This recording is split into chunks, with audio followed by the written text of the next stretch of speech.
Sánchez vai comparecer no Congreso dos Deputados para explicar a súa posición sobre a guerra en Oriente Próximo. Anúnciao despois de que o Partido Popular lle diga que ten que pedir o permiso da Cámara para enviar un buque da Armada a unha zona de conflicto. Pero o presidente María Cheda non o ve do mesmo xeito. Non, e ademais haberá que agardar ata 3 semanas para escoitalo, Marta Darriba, porque facemos contas, el quere falar do conflito, pero tamén do Consello Europeo. Este non se vai celebrar ata finais deste mes, así que el vai dar conta da posición de España dentro desta guerra, pero non someterá a votación a súa postura. Os populares insisten, está vulnerando a lei de defensa por enviar unha fragata a unha zona de conflito, por iso exixen tamén a comparecencia da ministra de Defensa xusto hoxe, que sabemos que os avións continúan saindo das nosas bases, das bases españolas, mentres o goberno segue entoando o non á guerra.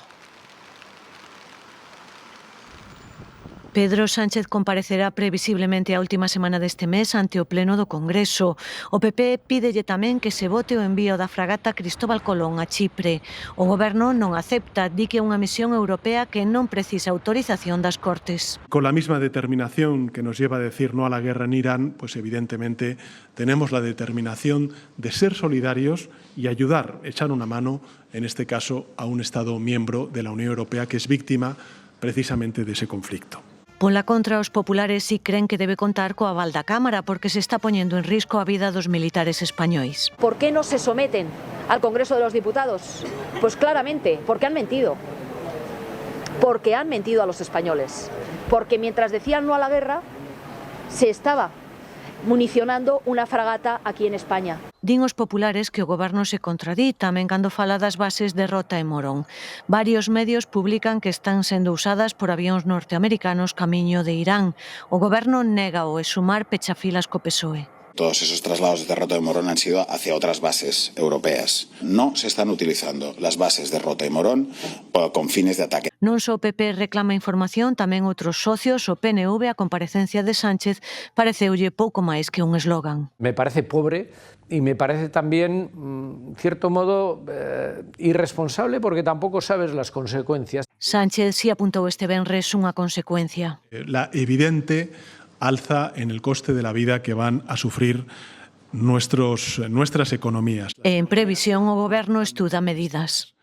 Por eso, Onde o Partido Popular ve necesaria a autorización do Congreso, o PSOE cree que non é imprescindible. O certo é que é un proceder habitual cando hai que enviar efectivos a zonas de conflito. Ata 26 autorizacións pasaron polas Cortes españolas nas últimas 2 décadas. Algún exemplo, 2006, en Zapatero era presidente, someteuse a votación o aumento de efectivos en Afganistán. Ano 2009, tamén con Zapatero na presidencia, pediuse autorización para participar na operación contra a piratería en Somalia. Xa durante o executivo de Rajoy solicitouse permiso para participar na pacificación da República Centroafricana en 2013 para enviar efectivos a Malí no ano 2018. Unha das consecuencias do conflito é que os barcos cargados con gas que tiñan como destino Europa agora teñen que desviarse cara a Asia. A situación no Estreito de Hormuz provoca un bloqueo que afecta a subministración de países como a China, a India ou Xapón. Por iso, buques que viñan para Europa con cargamentos non comprometidos cambian de rumbo cara a Asia, ese destino disposto a pagar máis pola falta de oferta. A pregunta saltaba nas últimas horas. O suministro de gas e de petróleo está en risco? Qatar advirte de que os países do Golfo poderían deixar de exportar en só 2 semanas, pero Bruxelas, de momento, descarta falar de desabastecemento enerxético. María. Sí, que dende aquí, dende Bruxelas, aseguran que a Unión Europea está mellor preparada que hai 4 anos tras a invasión rusa de Ucraína. Din que o abastecemento europeo de gas e petróleo agora está máis diversificado a nivel global e non entra tanto polo Estreito de Hormuz. Por iso, a Comisión considera que o impacto enerxético da escalada en Oriente Próximo é, polo momento, manexable e non ve riscos inmediatos para o suministro na Unión. O gas europeo estabilizouse aos 50 euros por megavatio hora despois despois de varios días de fortes oscilacións. Iso si, Bruxelas recoñece que as reservas quedaron baixas tras o inverno frío, pero confía en reencher os almacéns antes da próxima tempada. Aínda así, dende aquí manteñen a vixilancia. Preocupa, iso sí, a suba de prezos se o conflito se prolonga. Non hai que esperar moito. En Galicia xa notamos a suba do prezo do carburante cando imos encher o depósito. E é que en apenas 5 días o diésel subiu nalgúns casos ata 16 céntimos o litro e a gasolina alrededor de 10. Para un depósito medio de 50 litros supón pagar agora entre 5 e 8 euros máis que hai apenas unha semana. E esta suba xa deixa imaxes pouco habituais nas nosas gasolineiras. Nalgúnas o gasóleo custa máis que a gasolina. Mar Novas. Se vostede chega a unha estación de servizo, colla a mangueira do diésel e mira o panel, pode levar unha pequena sorpresa estes días. Por exemplo, aquí, nesta estación de servizo de Praza de España en Vigo, o gasóleo A está a uns 70 euros o litro, mentres que a gasolina 95 custa uns 65, é dicir, o diésel está 5 céntimos máis caro que a gasolina, e non é un caso illado. Podemos comprobar que esta gasolineira non é unha excepción nin en Vigo nin en Galicia. É un cambio pequeno no panel, pero que os condutores notan no peto, ven cada vez que paran a encher o depósito. Tamén están notando no peto a suba dos carburantes os fogares que utilizan gasóleo para a calefacción. Encher un depósito de 1000 litros custa 400 euros máis que hai unha semana. No es normal que en esta época nos entren tantos pedidos de gasóleo C para la calefacción. No es nada normal. Levan toda a semana traballando arreo e nin con esas dan abasto para servir a todos os clientes que estes últimos días queren encher os depósitos da calefacción. E é que dende que comezou o conflito en Oriente, a escalada de prezos se deixou sentir tamén no gasóleo C. Encher un depósito de 1000 litros custa 400 euros máis que hai 7 días. El viernes se estaba vendiendo el gasóleo de calefacción a 89 céntimos el litro y hoy se está vendiendo a 1,30 € el litro. Hai traballo fora na repartición, pero tamén dentro das oficinas, onde os teléfonos botan fume. Hai momentos en que tenemos que parar de coger el teléfono para poder organizar. O prezo está a 1,30. A entrega, de momento, estamos pedindo pedidos para lunes, martes. Teríamos que dar o prezo día antes do suministro. O prezo sobe dun día para outro e ata os distribuidores teñen problemas de conseguir gasóleo nos mercados grosistas. Cada día está subiendo el producto de compra y no hay todo el producto que uno quisiera tener. Puede llegar una hora, a las 11 de la mañana, 11:30 de la mañana, y decirnos ya no se vende más, cortamos ventas. Este pico de demanda ás portas da primavera pon de manifesto o medo que hai a que o conflito se prolongue durante meses e a escalada de prezos continúe. Nese conflito, o último é que Israel lanza un ataque a grande escala contra Irán e o Líbano. Nos bombardeos contra a capital libanesa, Beirut, as forzas de Israel atacaron o búnker subterráneo onde se protexía o líder do réxime. Lembren que Khamenei morreu no inicio da operación ofensiva o pasado sábado. Irán di que está preparado para unha guerra longa e ameaza con empregar novas armas máis destrutivas.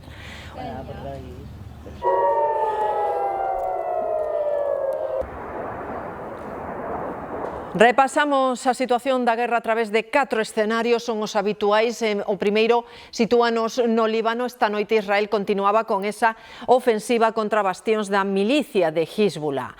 Temos tamén imaxe na fronteira entre Israel e o Líbano, onde Israel ordenou evacuar a poboación.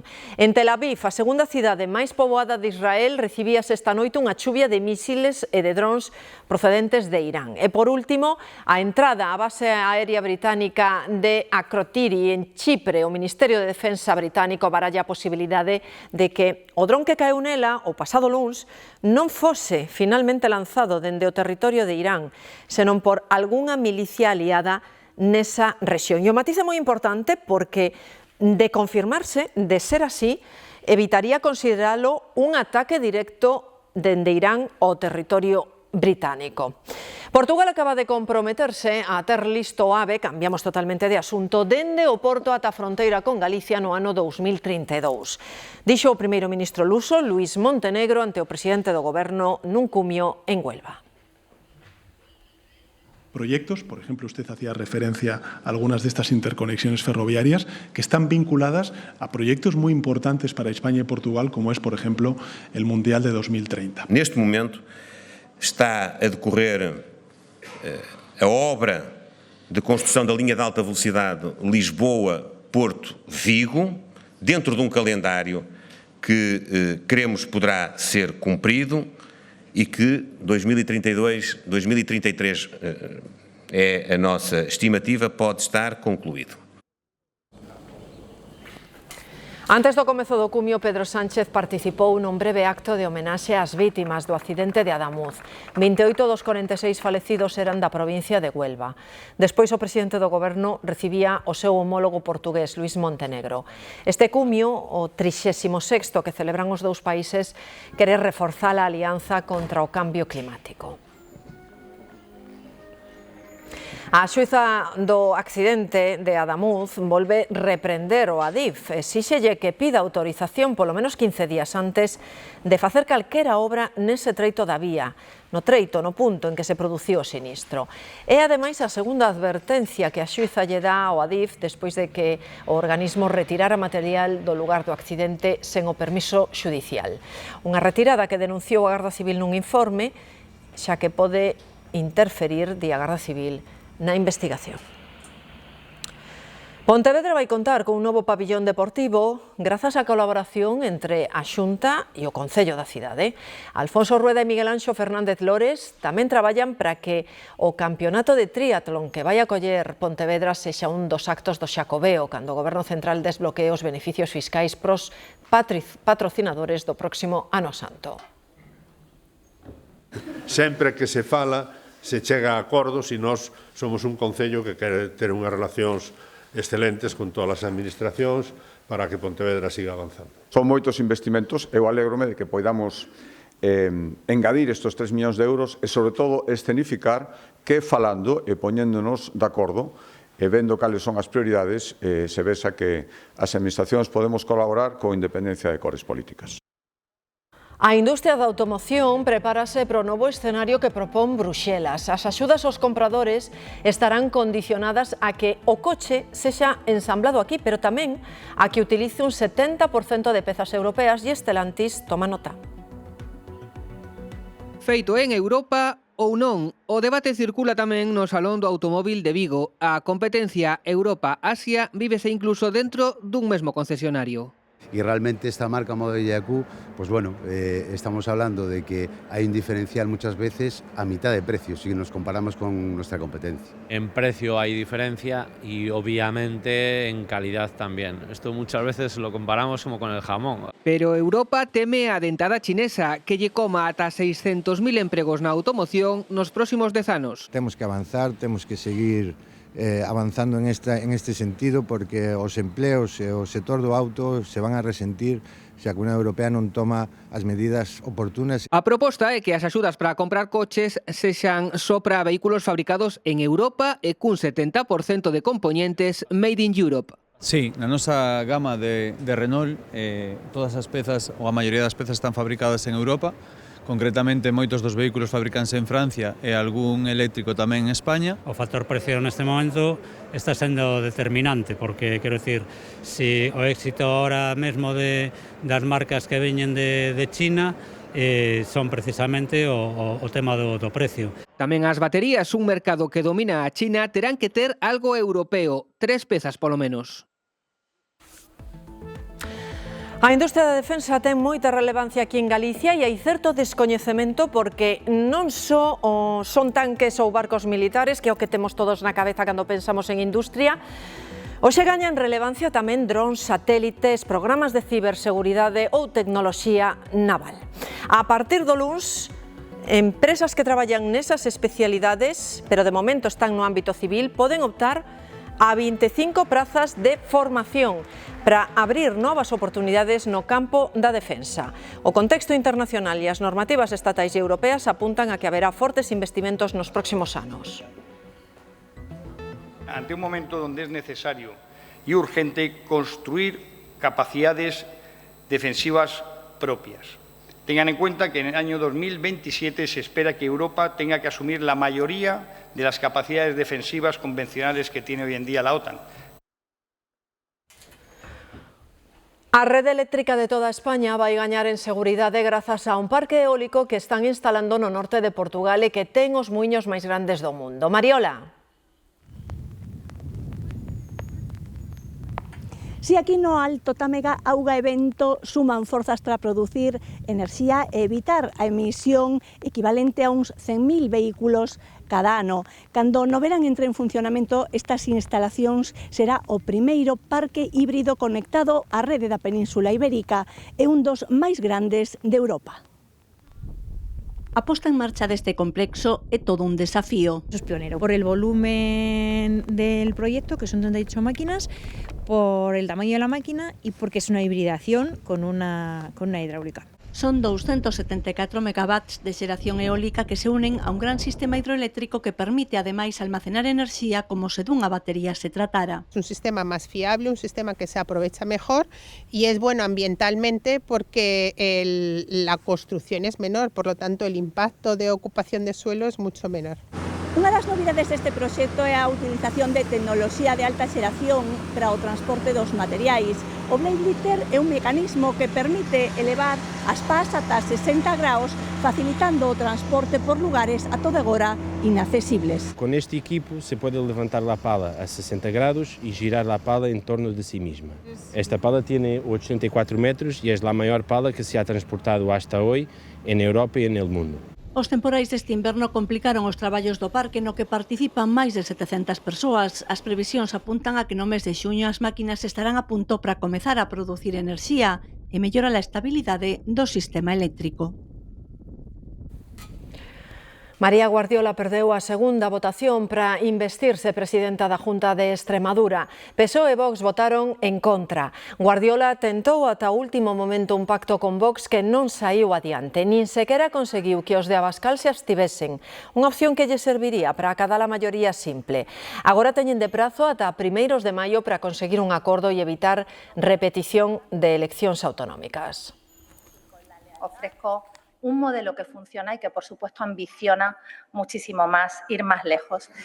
No les pido que voten que sí, lo que pido es que no voten no y que miren ahí fuera, a Extremadura, y que decidan en función de lo que necesita nuestra tierra. En Lugo, Día da Muller que celebramos o domingo, vai vir marcado polo caso Tomé. O sindicato Comisións Obreiras acusa a PSOE e BNG de feminismo de pancarta por permitir que se manteñan como deputado provincial José Tomé, o alcalde de Monforte que está investigado por acoso sexual. Que nos parece de vergoña total que defendan un feminismo cando o voto de Tomé é importante para que les gobernan a Diputación. O sea, tanto o BNG como o PSOE, esas liñas vermellas que din que teñen, cando pisan as moquetas, esquécense de todo, dos principios, da igualdade, do feminismo, de todo. Hai novas imaxes do home que disparou contra os clientes dun bar en Texas e que matou 2 persoas e feriu 14. As cámaras amosan o sospeitoso apuntando cun rifle mentres camiña polo aparcadoiro e os axentes lle disparan. Os berros de pánico son arrepiantes. A Fiscalía pide 10 anos e medio de prisión para o futbolista Rafa Mir por un delito de agresión sexual e outro de lesións. Denunciou unha muller a que coñeceu nunha discoteca no ano 2024. Na temporada 2024, Rafa Mir xogaba no Valencia cedido polo Sevilla. A principios de setembro saltaba a noticia de que o futbolista fora detido despois de ser denunciado por unha muller a que coñecera nunha discoteca. Pasou preto de 2 días arrestado como presunto autor dos delitos de agresión sexual e lesións. Os feitos denunciados ocorreran segundo a denuncia na casa do xogador, a onde a muller fora cunha amiga e con outros 2 compañeiros del. Mir asegurou daquela no xulgado que a denuncia non tiña fundamento porque as relacións foran consentidas, pero a xeda de instrucción do xulgado de Lliria decidiu en outubro do ano pasado procesalo por agresión sexual ao detectar contradición na súa versión e coherencia na da denunciante. A Fiscalía pide agora para o xogador 9 anos de prisión pola agresión sexual e 1,5 máis polo delito contra a integridade física, ademais dunha indemnización de 74.000 euros para a víctima e 10 anos de afastamento dela. A máis de Rafa Mir, será xulgado tamén un dos seus amigos, o futbolista Pablo Jara, que foi denunciado pola outra muller. Para ela, a Fiscalía pide 3 anos de prisión, 5 de afastamento da vítima e máis de 6.000 euros de indemnización. Seguro que vostedes se lembran da derruba dunha casa en Manacor en que morreu un mozo de 18 anos, hai mes e medio. Pois ben, a investigación dá un xiro. Investigan por homicidio imprudente os donos da casa. Un ano antes dese accidente fixeran unhas obras sen licenza e os cascallos que deixaron acumulados na terraza puideron provocar o colapso. Esta madrugada un incendio arrasaba unha nave industrial de Tomiño, ardía un coche, moitísima maquinaria agrícola e as lapas danaron a estrutura. Así quedou a nave que ardeu esta madrugada en Carregal de Abaixo, en Tomiño. A instalación é dunha familia que ten aquí a súa casa e rexentaba anteriormente o concesionario de compra e venda de vehículos usados. No interior había un todoterreo, un tractor e diversa maquinaria agrícola. A nave ten graves danos estruturais. Tiña unha coberta de chapa e toda unha estrutura de ferro, entón o que fixo foi ter moita temperatura no interior, independentemente de que había bastante material dentro que podía arder. O vehículo que había dentro estaba no interior e despois, dentro si tiñan outro tipo de material, porque Os veciños comezaron a escoitar estouridos nas primeiras horas da madrugada. Yo sobre la 1:30, mis perros empezaron a ladrar y yo salí, pero no vi nada. Y estaba el dueño allá y yo le grité y salí a la ventana que saliera, que había fuego solamente. No operativo de extinción participaron a Garda Civil, os bombeiros do Baixo Miño e os gués da Guarda e de Mos, que colaboraron sobre todo no fornecemento de auga. As horas 3:30 da mañán tuvemos un aviso do 112 donde os bombeiros do Baixo Miño solicitaban colaboración, porque, sobre todo por tema de agua, porque na zona onde estaban era moi difícil conseguir agua e tiñan bastante necesidade dela. E nada, salimos para lá con 2 camións desde aquí, desde Mos. A extinción durou preto de 5 horas, non houbo danos persoais. Os propietarios salientaron que a dirección do vento foi favorable, xa que non ía cara ás casas. A primeira hora, a Garda Civil e peritos inspeccionaban o lugar do sinistro. E xa se sabe como comezou o incendio nun rocho de Manlleu, en Barcelona, en que morreron 5 adolescentes o pasado mes de febreiro.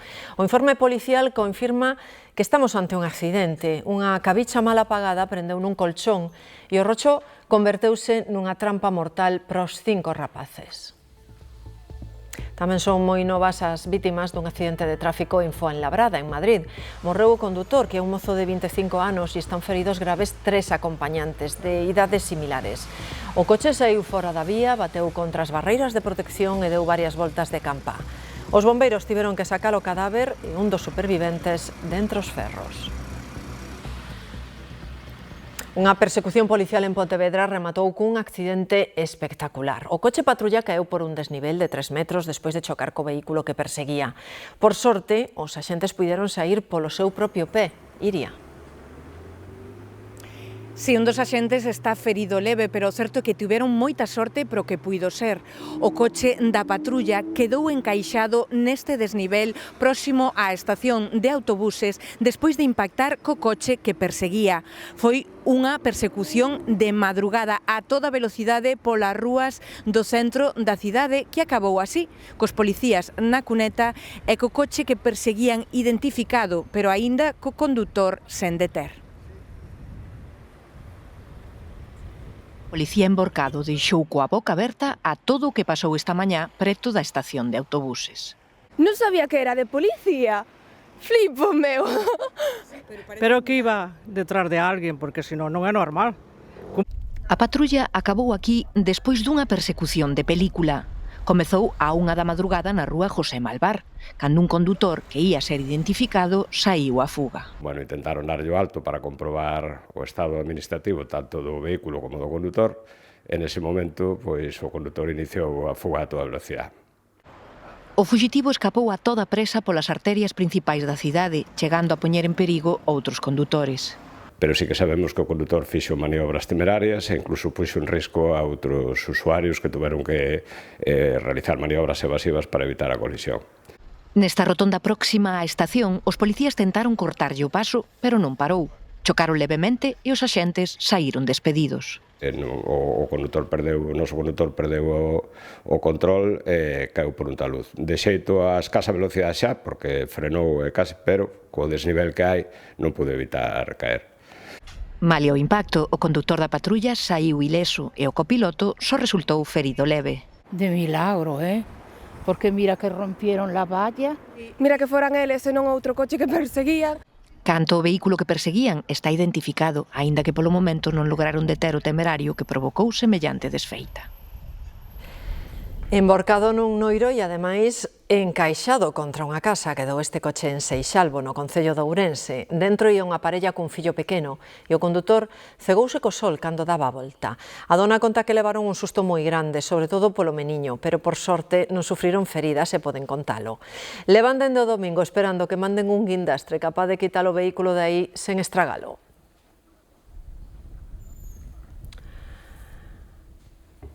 A estas alturas aínda seguen aparecendo efectos do tren de borrascas do inverno. En Ourense, por exemplo, a baixada do nivel do río Miño deixou ao descuberto un regueiro de estragos, Demetrio. Sí, non poucas fochancas como a estas, mobiliario urbán completamente arrasado, como este balado de madeira que foi arrancado literalmente, cementos incluídos, e unha imaxe que se repite toda a baixada do río Miño pola cidade de Ourense, consecuencias dese tren de borrascas sucesivas que chegou a aumentar o caudal do río Miño en 8 metros da súa altura. A baixada deste caudal permite agora mesmo ver as consecuencias, estes estragos que, como dicíamos, se repiten en toda a baixada aos dous lados do río Miño na cidade de Ourense.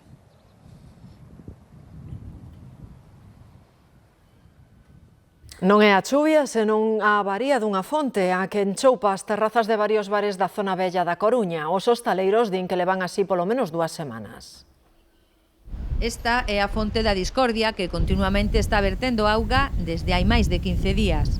Parece que está algo roto por dentro. Una vecina nos dijo que había visto como un camión de agua que reposta aí, había chocado con la fuente y creo, no estoy segura, pero creo que desde entonces echa agua continuamente.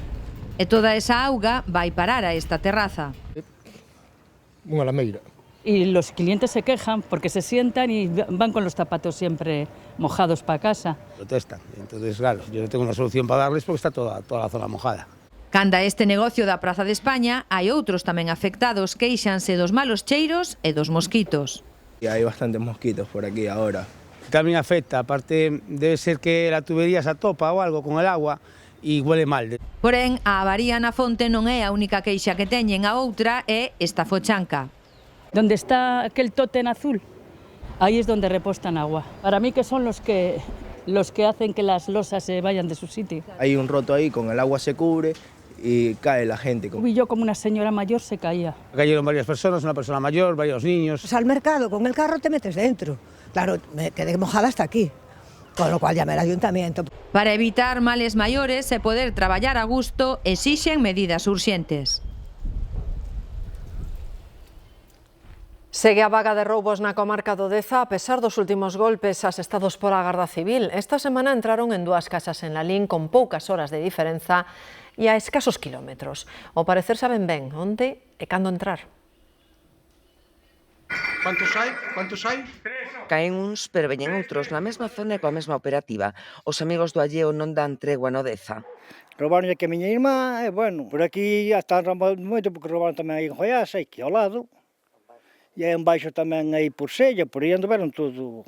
De casa en casa, de aldea en aldea, esta foi das últimas vivendas asaltadas en Pareizo, en Lalín. Entraron por a ventana da terraza, levar as cadelas e en media hora roubaronlle todo por dentro. Nas habitacións e, bueno, roubaronlle o ouro que tiña, 250 euros. O día anterior entraron nesta outra en Goiás a menos de 5 minutos en coche, tiveron o fácil. Os donos traballan en Castrurdiales, viron os ladróns polas cámaras de seguridade e eran 3 persoas. Non dan puntadas en fío. Planifican el robo, planifican la huida, planifican el método de acceso. Tamén lles levaron xollas e cartos, como en todas as casas nas que entran. En Agruchave fixeronlle un auténtico estrago, tanto de efectivo como de ouro. Van ao que van. El oro está a un precio desorbitado, una cadena de oro pues ahora se vende en el mercado negro a un precio elevado. De pouco están valendo as cámaras nin tampouco os cans, aínda que quen máis quen menos protéxese. Os das alarmas non teñen parada. Xa viñeron xa mañá, porque aquí agora hai que poñela... Útiles de labranza. É importante iluminar o exterior das vivendas, é importante ao mellor ter unha alarma, é importante pechar, moi importante pechar. Son profesionais moito. Na última operación na Biporto caeu unha banda de albaneses. Na anterior, na operación Loño, os detidos eran da casa. Os xerentes dun centro deportivo de Alcalá de Henares están detidos por vender anabolizantes e éxtase. Estaban relacionados co culturismo profesional e aproveitaban as exhibicións e campeonatos oficiais para captaren clientes e provedores. Nun dos rexistros requisáronlles drogas por valor de 18.000 euros.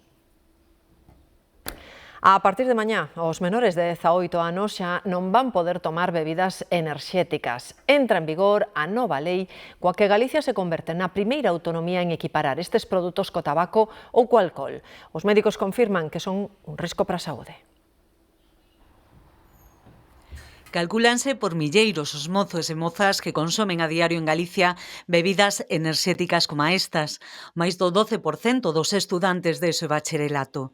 A partir de mañá estarán prohibidas en Galicia para os menores de idade. O consumo de bebidas enerxéticas na xente nova, sobre todo, ocasiona insomnio, ocasiona hipertensión, nerviosismo, irritabilidade, incluso alteracións a nivel neurolóxico ou incluso alteracións psicolóxicas, psiquiátricas. Este tipo de bebidas non se poderán vender en máquinas expendedoras e deberán, ademais, estar separadas do resto no interior dos establecementos. Ali ven cada día como o seu consumo é habitual entre a mocidade. Y no solo uno al día, sino varios, 2, 3, 4. Hay gente que consume mucha bebida de esa. Saben que tiene azúcar, saben que tiene cafeína. Lo que no saben es hasta qué punto se pueden pasar. Os médicos advirten de que o seu consumo habitual pode crear adicción e efectos secundarios graves se se mesturan con drogas ou alcohol. A nova legislación busca frear o seu consumo, que en algúns casos comeza de alrededor dos 12 anos. No creo que a ningún niño le haga falta energía y, a ver, eso no sé, para azúcar y mucho sabor, pero ya hay suficientes bebidas con mucho sabor, muchas cosas. Onde máis se toma e onde máis os vexo é cando se sae de festa. Eu coñezo moita xente que as toma a diario, sabendo que son malas para a saúde. Que estén prohibidas pode concienciar un pouco máis a xente. As multas por incumplir a nova normativa poden chegar aos 3.000 euros. Hai persoas que teñen que aprender a camiñar de novo, por exemplo, despois dun ictus ou dunha lesión na cabeza. Neses casos xoga un papel decisivo a fisioterapia. E para que sexa máis eficaz, todas as áreas sanitarias galegas contan xa cun robot rehabilitador.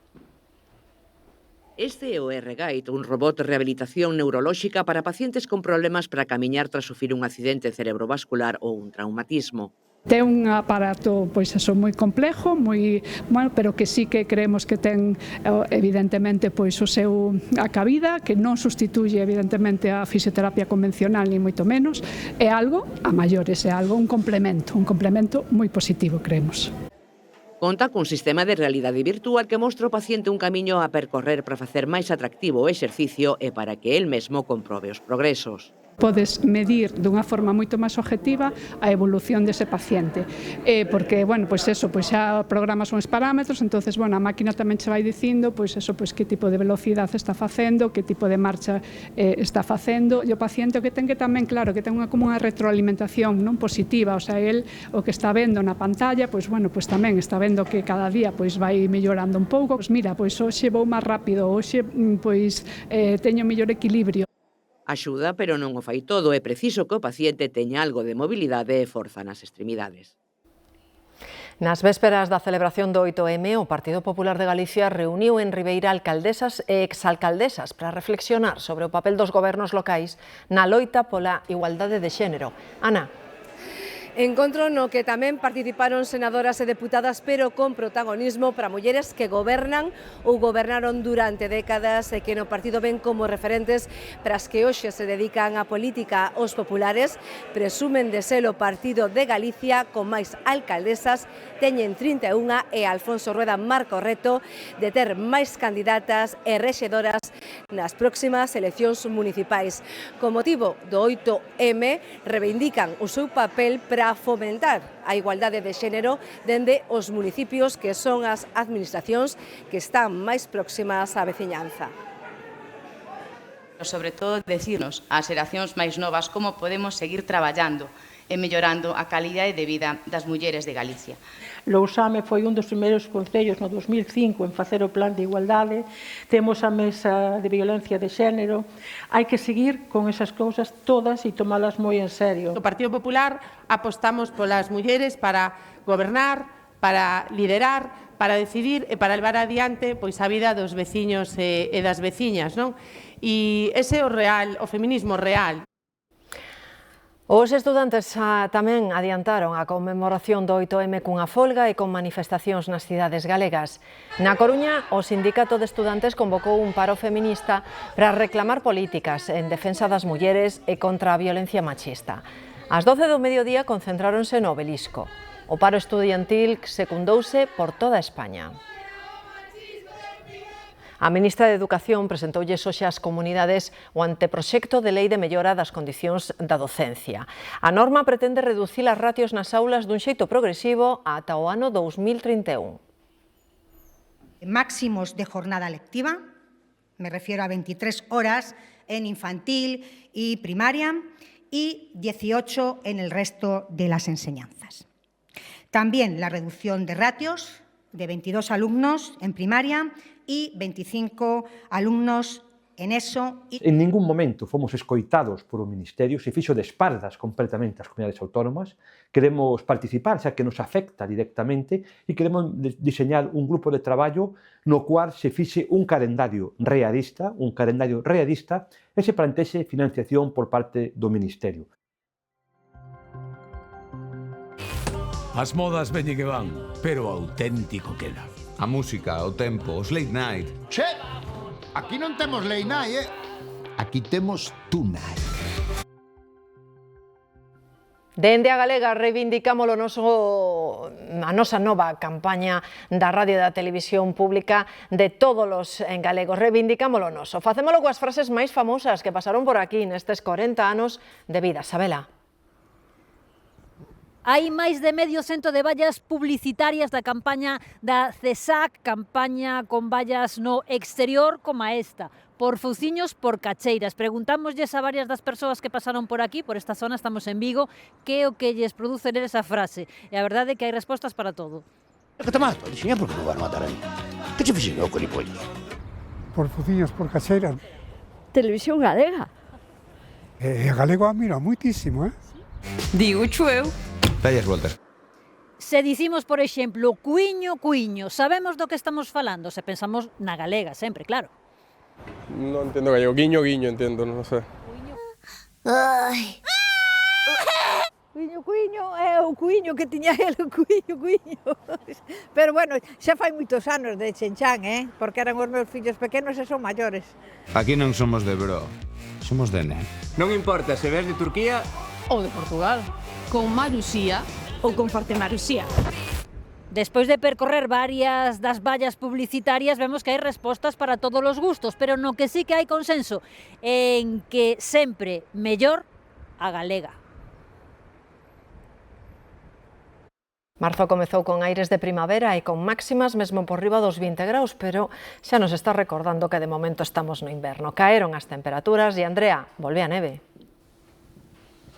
Sí, efectivamente, volveu a neve e tamén os avisos meteorolóxicos, porque ao longo desta xornada a AEMET estivo mantendo activo un aviso amarelo por nevaradas nas montañas das provincias de Lugo e de Ourense. A cota de neve esta pasada madrugada descendeu ata os 1.100 metros. Aquí no Cebreiro estamos a uns 1.300 e xa vedes que está todo completamente branco. Ante esta situación, as autoridades lembran ter moita precaución, sobre todo nas estradas. Ben, é certo que nesas áreas de montaña temos de novo ese manto branco, aínda algo pode precipitar no que queda de tarde, pero certo é que esas precipitacións van irindo un pouquiño a menos e ademais tamén vai ascender a cota, pero sí, a neve está acumulada. Volveremos a falar de neve, un apunte para a xornada do luns, pero para iso aínda queda por diante unha tarde na que fíxense vai comezar a abrir por ese litoral galego, na parte máis atlántica, onde precisamente temos tamén ese aviso amarelo por mar combinado. Se lles parece, en canto rematen os deportes, falamos un pouco máis do tempo. A historia do moniño Punch repítese desta vez no Perú. Neste caso, o animal que vive aferrado ao seu peluche é un monofrade de apenas 32 centímetros. Non é que o rexeitara a súa nai, como lle pasaba ao do Xapón, senón que foi vítima do tráfico de animais na Amazonía. Por fortuna rescatárono, agora busca no seu peluche a calor da nai que lle arrebataron.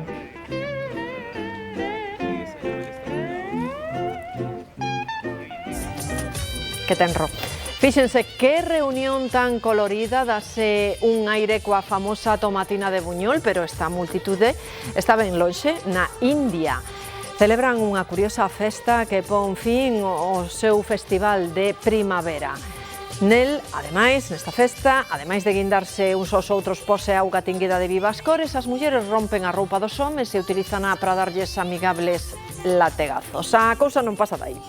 A nosa versión da Guerra das Almofadas é igual de divertida e, por certo, mancha bastante menos. Ideal, por que non, para practicala na casa durante esta fin de semana. Desfrútena. Ata luns.